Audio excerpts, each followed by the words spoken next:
Olá, seminaristas! Estamos aí para iniciarmos aí mais uma aula do nosso livro aí de Eclesiologia, não, Introdução ao Antigo Testamento, referente ao mês de abril agora, né? Não há previsão de retorno de aula. Então, enquanto isso, vocês vão aproveitando aí a quarentena para assistir às aulas, ok? Eu vou dividir essa lição 2 em 2 vídeos, ok? Para não ficar muito grande aqui, para poder, por causa do espaço aqui do celular, ok? Então vamos lá. Lição 2, os livros históricos. Abre a sua página aí, seu livro, página 34, os livros históricos. Diz lá em cima: que mais direi? Certamente me faltará o tempo necessário para referir o que há a respeito de Gideão, de Baraque, de Sansão, de Jefté, de Davi, de Samuel e dos profetas. Hebreus 11:32. Introdução. O Antigo Testamento é riquíssimo em suas narrativas históricas. Muito temos a aprender delas. Ocuparemos agora algumas páginas do nosso livro para discorrer sobre os livros de Josué, Juízes, Ruth, 1º e 2º Samuel, 1º e 2º Reis, 1º e 2º Crônicas, Esdras, Neemias e Esther, perfazendo um total de 12 livros que compõem a seção histórica do Antigo Testamento. É claro que encontramos relatos históricos em outras partes do Antigo Testamento, inclusive nos livros proféticos. Mas esses livros em especial ocupam-se de narrativas históricas relacionadas ao povo de Israel. Isso não significa que a Igreja de Cristo hoje, em pleno século XXI, não deva ocupar-se do estudo e meditação desses livros, pelo fato deles se tratar de assuntos históricos relacionados com Israel, numa cultura muito distante da nossa. Lembremos-nos que o Novo Testamento desenvolve sua teologia a partir do Antigo Testamento, tendo como base. Digamos que o Novo Testamento completa o Antigo Testamento. Daí a importância de se conhecer tanto um como o outro.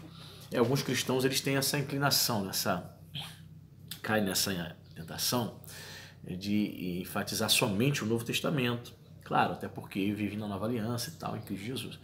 Ignora totalmente o Novo. Só que ele se esquece que o Novo Testamento ela está fundamentado no Antigo Testamento. Para se entender muita coisa do Novo é necessário ter um mínimo de conhecimento do Antigo Testamento. É necessário entender a construção histórica e a construção, o desenvolvimento também teológico do pensamento judaico, certo? Nós não podemos nos esquecer, irmãos, que os apóstolos eram judeus. Então eles pensavam com o pensamento semita, certo? O povo semita. Os apóstolos eram judeus, eles aprenderam a cultura, obviamente, e aprenderam as escrituras judaicas, foram influenciados por essa teologia no contexto deles. Então aí eles estabelecem ali, começam a escrever, a formar o Novo Testamento, certo? Então eles são influenciados diretamente pelo Antigo Testamento. Aliás, o Antigo Testamento, como já falamos, era a Bíblia de Jesus, certo? Era a Bíblia de Jesus. Jesus lia o Antigo Testamento, ok? Seguindo aqui, em Hebreus 11, o escritor inspirado lança a mão de personagens bíblicos descritos justamente nos livros históricos do Antigo Testamento, tais como Gideão, Baraque, Sansão e Jefté, juízes de Israel que realizaram grandes feitos entre Israel pelo poder de Deus. Também Davi, Samuel e os profetas, que o escritor de Hebreus cita, têm suas vidas marcantes registradas nos livros históricos, os quais inclusive registram o ministério de grandes profetas do Altíssimo, cujas palavras só são ali encontradas, pois eles não nos deixaram livros escritos como fizeram os profetas literários, como Isaías, Jeremias e outros. Enfim, grande é a riqueza desses livros, aprofundemo-nos, pois, neles, ok? Então, desses livros proféticos aí, históricos, nós temos aí alguns grandes personagens, né? Que na formação da cultura e do pensamento judaico, por exemplo, Davi, né? O livro de Samuel vai tratar a história ali de Davi, e Davi também vai deixar algo registrado para nós, né? São os livros de Salmos, né?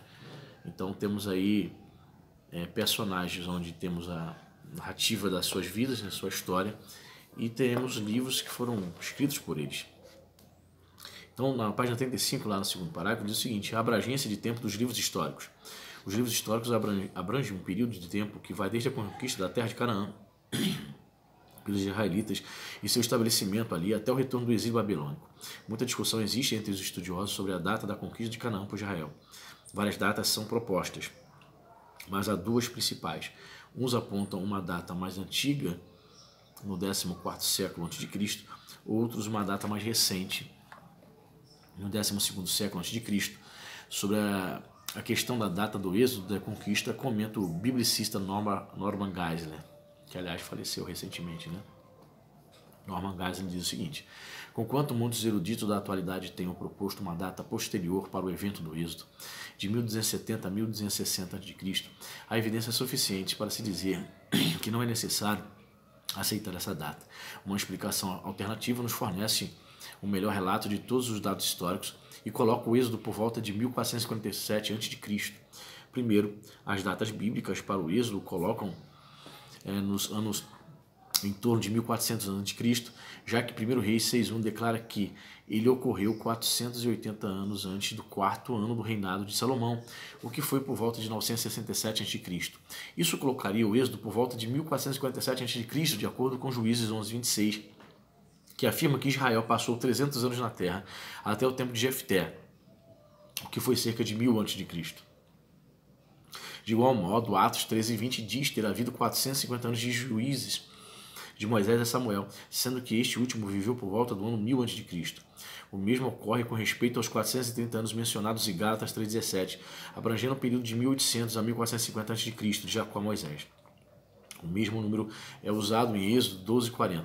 Todas essas passagens indicam uma data em torno de 1400 a.C., não em torno de 1200, como os críticos afirmam. Segundo, John Bryson e David Livingstone propuseram uma revisão da data tradicionalmente atribuída ao fim da Idade do Bronze Médio e início da Idade do Bronze Avançada, de 1550 para um pouco antes de 1400 a.C. A Idade do Bronze Média caracterizava-se por cidades grandemente fortificadas, cuja descrição se enquadra muito bem com o relato que os espias trouxeram a Moisés. Isso significa que a conquista de Canaã se deu por volta de 1400 a.C., como as escrituras afirmam que Israel vagueou pelo deserto por cerca de 40 anos. Isso dataria o êxodo por volta de 1440 a.C., totalmente de acordo com a cronologia bíblica. Então, irmãos, por exemplo, essa questão da cronologia bíblica, da saída do povo de Israel, do cativeiro egípcio, né? Os críticos se divergem muito, né? Por exemplo, o faraó do Êxodo. Existem vários pensamentos, várias opiniões distintas, né? Mas a grande maioria dos estudiosos acredita que o faraó do Êxodo era o faraó chamado Ramsés II. Outros acreditam que tenha sido Amenhotep I, certo? Várias dinastias de faraós distintas, ok? Então a gente precisa pesquisar bem. E a gente precisa, se nós tivermos que dizer alguma coisa, então a gente tem que ficar com aquele autor que seja um autor conservador. Geralmente arqueologistas, historiadores seculares ou liberais, que sejam cristãos mais liberais, eles normalmente vão discordar das posições das datas, das teorias mais conservadoras, entendeu? É interessante me ver agora a memória, por exemplo, porque o faraó dos tempos de José teve assim uma consideração muito grande por José. Após a morte de José, diz a Bíblia, né, que levantou outro faraó que não conheceu a José e começou a escravizar o povo de Israel. Alguns estudiosos acreditam que o faraó do tempo de José, eles não eram um faraó tipicamente egípcio, né? Era uma outra etnia chamada de Ixos. Os Ixos não seriam egípcios puro sangue. Então houve um período da história que eles governaram o Egito e tiveram seus faraós ali. Então eles foram tolerantes para com o povo hebreu. Estudiosos dizem isso. Então há um período na história que os egípcios conseguem se levantar novamente, tomar de novo o poder, expulsar os Ixos, esse povo, né, que viveu ali no Egito. Então os Ixos teriam sido expulsos do Egito e os verdadeiros egípcios voltaram ao poder com uma nova dinastia de faraós. Então esta nova dinastia de egípcios puro sangue, podemos assim dizer, eles não aceitaram dialogar e tampouco considerar o povo hebreu. Por isso começou ali a haver uma opressão por parte desse faraó. Isso é mais ou menos o que os estudiosos dizem, né? Lá embaixo, na página 37, diz: o retorno do exílio babilônico se deu no ano de 445 a.C., isto é, a terceira leva de repatriados que voltaram da Babilônia. É que assim como o exílio deu-se em 3 levas de cativos, o retorno também se deu em 3 levas de repatriados. Em 445 a.C., foi Neemias quem comandou o retorno de Jerusalém e a retomada das obras de restauração dos muros de Jerusalém. Essa data marca inclusive o início da contagem das 70 semanas proféticas mencionadas em Daniel 9, do 24 a 27. Desse modo, os livros históricos de Josué até Esther, os eventos mencionados em Esther ocorreram por volta do ano 485 a 465 a.C. Abrange um período de 1000 anos aproximadamente. A conquista de Canaã relatada em Josué abrange um período de apenas 7 anos. Caleb relata que havia 45 anos que lhe fora enviado a espionar Cades Barneia. Isso está registrado lá em Números 13, né? E considerando que os israelitas passaram 38 anos vagando no deserto, da época em que eles atravessaram o Rio Jordão até a data em que Caleb fez esta declaração, o intervalo é de 7 anos. Concluímos que a maioria dos eventos descritos em Josué ocorreu dentro deste período de 7 anos, haja vista o escritor do livro indicar que ele mesmo faz parte destes eventos. Ok? Página 38, na parte B, no segundo parágrafo, melhor dizendo, a posição dos livros históricos na Bíblia hebraica. Como sabemos, a Bíblia hebraica constitui-se dos mesmos 39 livros que compõem o nosso Antigo Testamento. Todavia, na Bíblia hebraica eles variam em quantidade, são em número de 24 apenas, na forma como estão agrupados. A tabela a seguir nos ajuda a entender melhor essa classificação. Então você tem essa tabela aqui na página 39. Dá uma olhadinha aí, dá uma estudada. Lá embaixo vai mostrar, vai dizer o seguinte: como podemos ver, 6 dos livros históricos estão situados na categoria de profetas anteriores no cânon judaico. A designação de profetas anteriores vem de uma antiga tradição, segundo a qual esses livros foram compostos por alguns dos profetas de Israel. Na Sociedade Bíblica do Brasil, né? Segundo a Sociedade Bíblica do Brasil, né? Assim dividiu. É interessante notar que estes livros, que nas Bíblias protestantes sejam classificados apenas como históricos, apareçam no cânon hebraico como os livros proféticos. De fato, os livros históricos têm um caráter profético, pois mostram o agir constante de Deus, no sentido de corrigir e abençoar o seu povo Israel num ciclo constante. Então, o que você precisa guardar é isso. Poucos estudantes, né, vão comprar uma Bíblia hebraica, poucos vão se dar esse trabalho de comprar uma Bíblia hebraica, né, para tentar estudar o hebraico e tal. Mas o que você precisa saber é que a Bíblia hebraica ela agrupa livros que na nossa Bíblia estão separados. Então, ao invés de ser 39, como o nosso Antigo Testamento, eles possuem, e vão dizer que tem 24 livros. Alguns rolos estariam juntos, por isso essa quantidade menor. Não significa que eles retiraram, não. Significa que, por exemplo, eles pegaram primeiro e segundo reis e juntaram, entendeu? Vamos ver aqui. Os 12 profetas menores reuniram como se fosse um só livro, ok? Então, por isso essa quantidade aparentemente menor. Eles não retiraram livros, eles agruparam. Eles pegam os 12 profetas menores, Abacuque, Sofonias, livros que só tem um capítulo, 2, Joel, Naum, né? Então eles dizem que é um só livro, entendeu?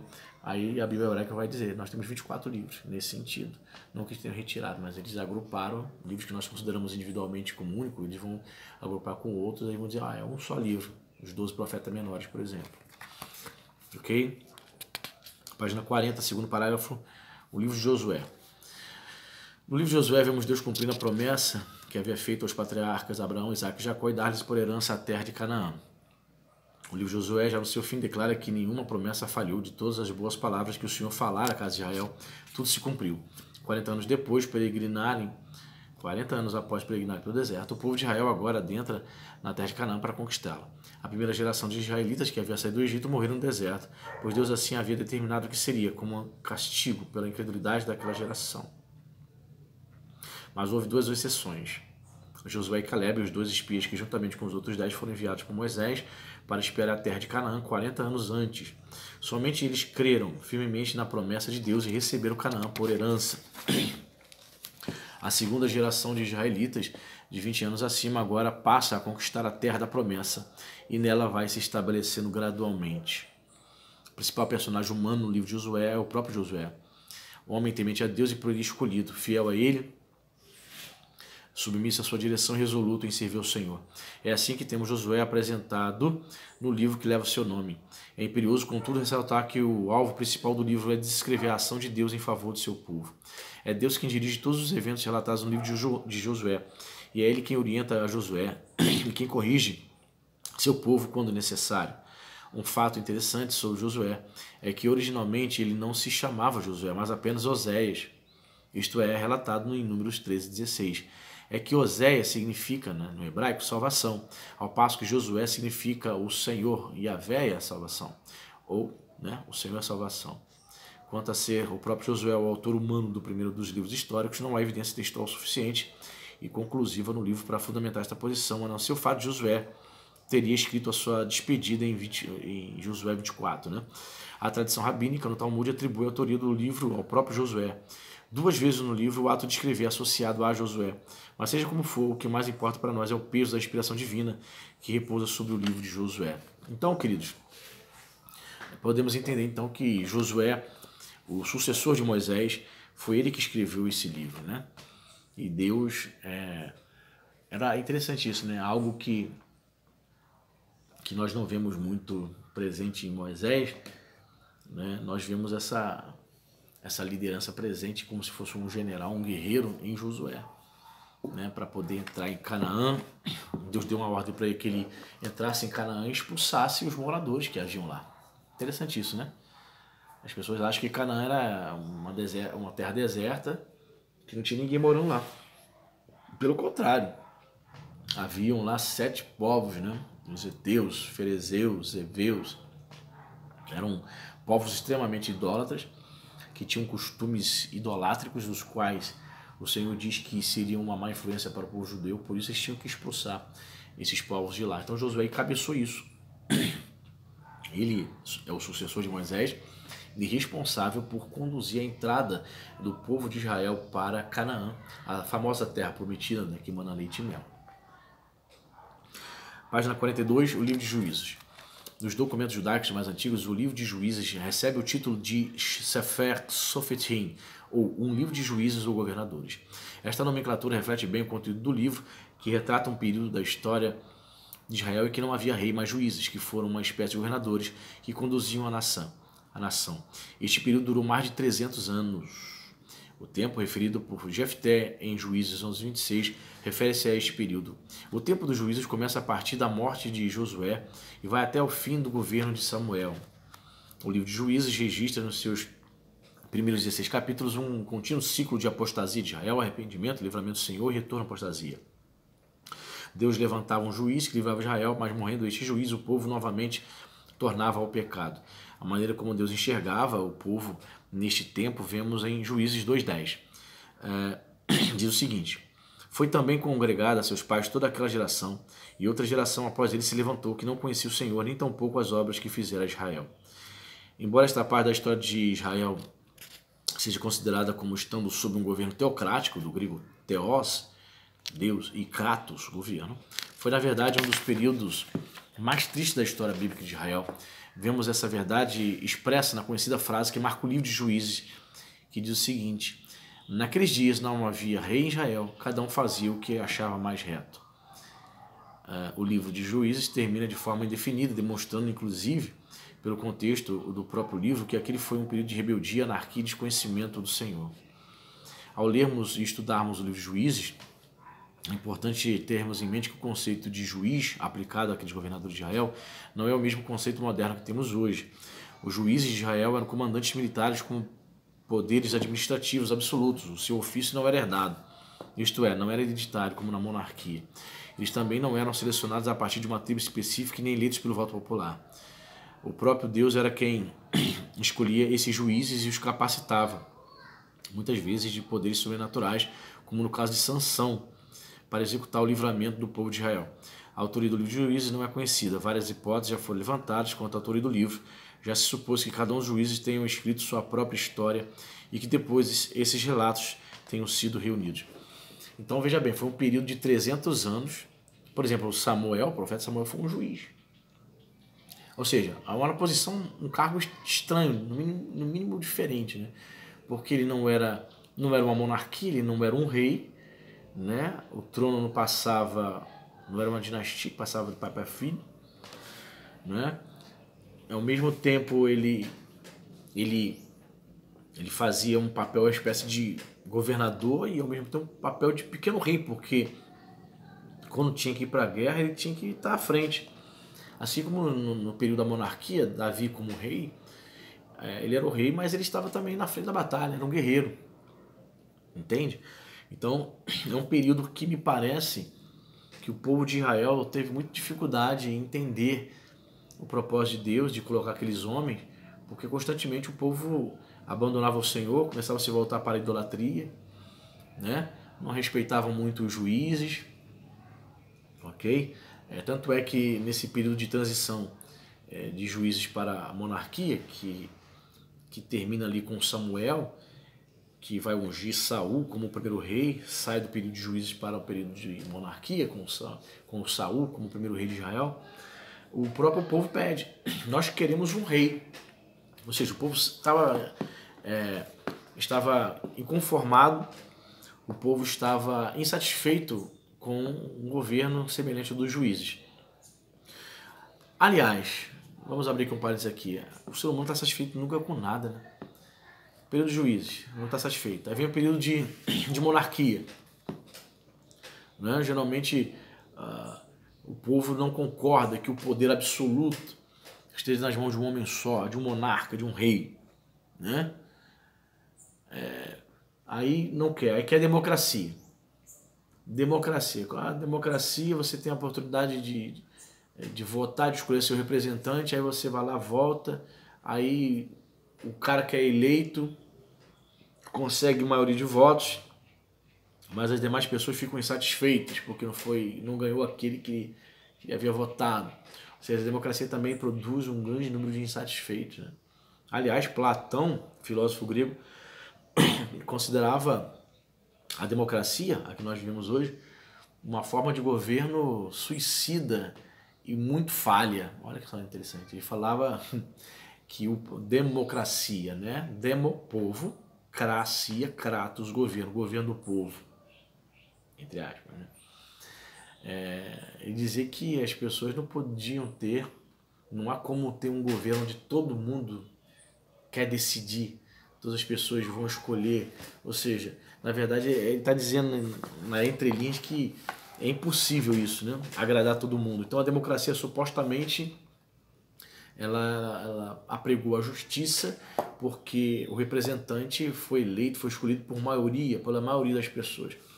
Mas como eu falei, por outro lado, a outra parte que não escolheu, que não elegeu o seu representante, fica insatisfeita, tentando perturbar, atrapalhar o governo do outro. Não é isso que a gente vê hoje na política brasileira? A esquerda não se conforma. Não se conforma de ter perdido as eleições, então ela não se importa se o Brasil vai quebrar, se as pessoas vão morrer de fome, se haverá milhões de desemprego. Ela quer ver o caos. Por quê? Porque o candidato dela não ganhou. Entende? Então a democracia ela tem suas falhas. Aliás, não sei se vocês sabem, existe um movimento que pede, né? Existe um grupo de pessoas, um movimento que pede a volta da monarquia no Brasil e que se isso acontecesse, o príncipe, né, Felipe Luiz de Bragança, que é deputado federal, ele assumiria, né? Ele é o bisneto de Dom Pedro II. o príncipe Luís de Bragança, descendente de Dom Pedro II, mora lá em Petrópolis, aliás, e é deputado federal, família Orleans de Bragança, descendente aí de Dom Pedro II, princesa Isabel. E aí, o que você acha disso? Você gostaria que a monarquia voltasse? A gente não sabe, né? A gente nunca viveu, né? Só Deus sabe se daria certo ou não. Mas, de fato, né, a democracia tem aí produzido, principalmente no Brasil, um período de caos, de roubalheira, de aparelhamento do Estado, uma coisa dá nojo, né? Muito bem, página 44. Os principais juízes foram 15. Número 1, Otiniel, Eude, Sangar, Débora, Gideão, Abimeleque, Tola, Jair, Jefté, Ibissã, Elon, Abdon, Sansão, Eli, Samuel. Os mais conhecidos, quem são? Quem são os mais conhecidos? Débora, a única juíza, a única mulher como juiz, Gideão, Sansão e Samuel. Né? Esses quatro. Dos 12, os 4 são mais falados, são os que a gente mais prega sobre a vida deles. Livro de Ruth, lá embaixo, página 44. Sem dúvida alguma, o livro de Ruth é uma peça de altíssimo valor da literatura hebraica. Liturgicamente, o livro de Ruth é um dos 5 rolos da terceira divisão da Bíblia hebraica, conhecida como os hagiógrafos. Literalmente significa escritos sagrados. Cada um desses rolos era lido publicamente numa das festas judaicas anuais, visto que a comovente história de Ruth ocorreu na estação da colheita. Era costume ler este livro na festa da colheita, que é também chamada festa de Pentecostes. O nome hebraico Ruth é uma espécie de adaptação da palavra moabita, Reud, que significa amizade, associação. Esse significado reflete muito bem a personagem humana principal do livro. Ruth, né, estabelece uma história de companheirismo e amizade entre uma nora e sua sogra, e mais que isso, o livro de Ruth é a narrativa de uma mulher gentia, que se entrega por inteiro ao Deus único e verdadeiro. Mesmo sendo moabita, Ruth decide servir a Deus de Israel com fidelidade e é por isso abençoada grandemente, vindo a tornar-se ascendente do rei Davi, do Senhor Jesus Cristo. Os eventos narrados no livro ocorreram no período dos juízes e serve para mostrar que mesmo em um tempo tão caótico é possível manter-se leal ao Senhor. O livro de Ruth, né, muito amado, né? Interessante, se você não conhece, dê uma lidinha lá no livro de Ruth, no Antigo Testamento. Faz parte, né, da história de Israel, conhecer a história de Ruth. Ok? Página 46, os livros de 1 e 2 Samuel. É importante ressaltar que no princípio os livros de 1 e 2 Samuel, juntos com o 1 e 2 Reis, formavam um só livro. São chamados no cano judaico de Samuel. Tá? O que nós temos hoje, 1 e 2, na Bíblia judaica, é um livro só. Estão na categoria dos profetas anteriores. O personagem humano de destaque dos livros de 1 e 2 Samuel foi o juiz, profeta e sacerdote Samuel, cujo nome significa ouvido por Deus, e que foi quem ungiu os 2 primeiros reis de Israel, Saul e Davi. Os 2 primeiros capítulos de 1 Samuel são dedicados mais a descrever a biografia deste santo homem de Deus. Quanto à autoria dos livros de Samuel, ela é anônima, embora tenha sido dado aos livros o nome do profeta juiz Samuel. Sobre a questão da autoria dos livros de Samuel, afirma Puskesser. Uma vez que a morte de Samuel é descrita em 1 Samuel 25:1, ele não poderia ter escrito os livros de maneira como se encontram hoje. Porém, uma das funções do profeta era agir como historiador, e é possível que ele tenha deixado anotações ou registros que foram incorporados aos livros. Temos informações de um livro escrito por Samuel e colocado por ele perante o Senhor. Em 1 Crônicas 29:29 é uma referência ao relato dos atos de Davi, num livro chamado Crônicas de Samuel, o Vidente. Em adição à história de Samuel, o Vidente, outras fontes do período abrangido pelos registros de 1 e 2 Samuel são mencionadas no Antigo Testamento, tais como as crônicas do profeta Natã e as crônicas de Gade, o Vidente. O estudo conservador está mais inclinado para a ideia de que 1 e 2 Samuel foram compilados em grande parte das fontes já mencionadas, isto é, os livros de Samuel, Natã e Gade. Então havia, em todo o palácio, você vê isso nos filmes, né? Na corte egípcia também havia isso, os chamados escribas. Eles relatavam todos os detalhes, os acontecimentos durante o reinado daquele rei. Então isso também acontecia nesses períodos dos reis, né?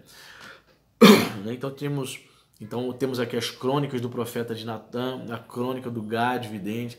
Então, nesse caso aqui, esse cara aqui, esses indivíduos, Natã, que era profeta, e Gade, eles faziam registro, basicamente registros que abordavam as questões religiosas, né? Mas havia em todo o palácio, palácios de outras nações, de outras de outros reinados, né? Escribas que faziam anotações dos principais acontecimentos, né? De cada reinado. Então é possível que Samuel tenha se utilizado de várias anotações das chamadas crônicas e fez uma espécie de compilado, né? E após a morte de Samuel, certamente algum sacerdote, algum escriba, pegou as anotações de Samuel e outras anotações de outros cronistas, fizeram ali um apanhado, um ajuntamento e certamente conseguiram formar o que nós conhecemos hoje como os livros de 1º e 2º Samuel. Os livros de 1º e 2º Reis, lá embaixo na página 47, os livros de 1º Reis pode ser considerado a continuação de 2º Samuel. Ali o escritor narra o restante do reinado de Davi, que não foi escrito no final de 2º Samuel, apenas um capítulo e mais uma parte do capítulo 2 de 1º Reis é dedicada a isto, para logo a seguir a narrativa voltasse para o filho de Davi com Betseba, que irá assumir o trono, que é Salomão. Os 2 livros de Reis, como o próprio nome sugere, Reis, são as narrativas dos reis de Israel e os fatos que marcaram suas vidas como monarcas, começando pelo período do Reino Unido, sob Salomão, passando pela divisão do reino em 2 partes, sob o reinado de Roboão, filho de Salomão, e estendendo-se até o cativeiro de Judá para a Babilônia. Assim, a história do povo de Israel entra numa nova fase em relação ao tempo dos juízes, a da sucessão monárquica que cobre o período entre o início do reinado de Salomão, cerca de 970 a.C., e a queda de Jerusalém no tempo de Zedequias em 586 a.C., mais de 300 anos. É nesse período que foram escritos os livros de Joel, Jonas, Amós, Osés, Isaías, Miqueias, Sofonias, Naum, Abacuque e Obadias, todos esses profetas literários. Disse profetas literários por causa dos livros, isto é, conteúdo literário que eles deixaram para a posteridade. Mas neste tempo houve também os profetas não literários, como Elias e Eliseu, e ainda outros que são mencionados nas escrituras, como Micaías, Uda, profetisa. Foram homens e mulheres que, embora não se tenham livros escritos sobre eles, foram tremendamente usados por Deus para transmitir suas mensagens aos reis e ao povo, e em nada foram inferiores aos profetas literários no que tange ao ministério profético. Então você vê um grande profeta literário, Isaías, certo? Que é conhecido como profeta messiânico, por ter profetizado muito acerca do Messias. E 2 super interessantes profetas, e acho isso até interessante isso, 2 grandes homens de Deus, Elias e Eliseu, não deixaram nada registrado, nenhum dos seus discípulos, né? Escreveram nem nada, livro do profeta Elias, né? Abra aí em Elias capítulo 4, abra aí no livro do profeta Eliseu capítulo 2, versículo 20, né? Interessante, né? Mas aprove a Deus, mistérios, né, do Espírito Santo, aprove a Deus não permitir ser escrito no livro a respeito desses homens, mas, ou seja,